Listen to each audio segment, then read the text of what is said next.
Now, really severe weather that moved through this afternoon.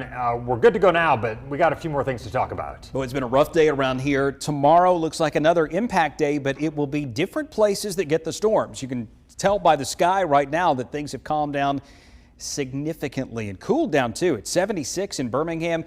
All of the reports of severe weather seem to be concentrated over the northern half of what we would call the Birmingham television market. Central Alabama here, Marion, Winston, Coleman, Walker, North Jefferson, Blount, up into Marshall, into Etowah, St. Clair, Calhoun, and Cherokee counties. Lots and lots of trees down around Cherokee, Etowah, Blount, and Coleman.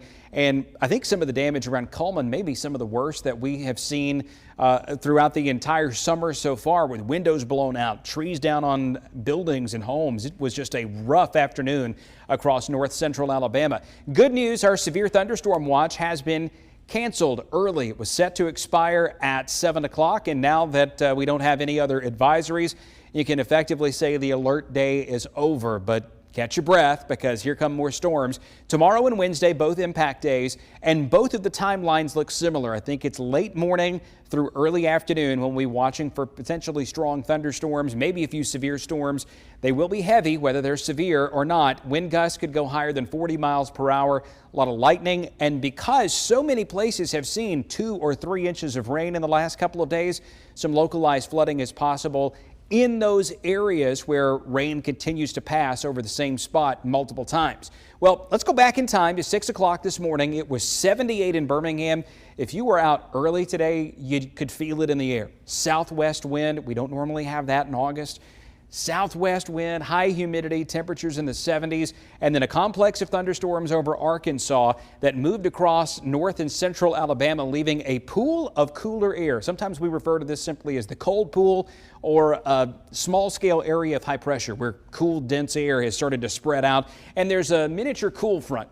Not technically a front, but it's the leading edge of the rain-cooled air down south of Alexander City, Clanton. You can see one little shower popping along that, moving in toward Maplesville and Stanton and western Chilton County. Well, tomorrow, near and south of that boundary, it's where our greater risk of severe thunderstorms will be. So watch the map here from Birmingham west, around 11 o'clock in the morning, some active thunderstorms moving into Pickens County, toward Greene County, Tuscaloosa County, Hale County, into Bibb County. Look at Jefferson and Walker and Fayette. We may get some lightning here, as well as a few locally heavy downpours that get up to Smith Lake or maybe even to Coleman, but it will not be like today in those areas. To the south, though, a different story. Intense storms down around Lounsboro and Haneyville and up toward Clanton, around the north side of the Montgomery area toward Wetumpka and over to Dadeville and Auburn.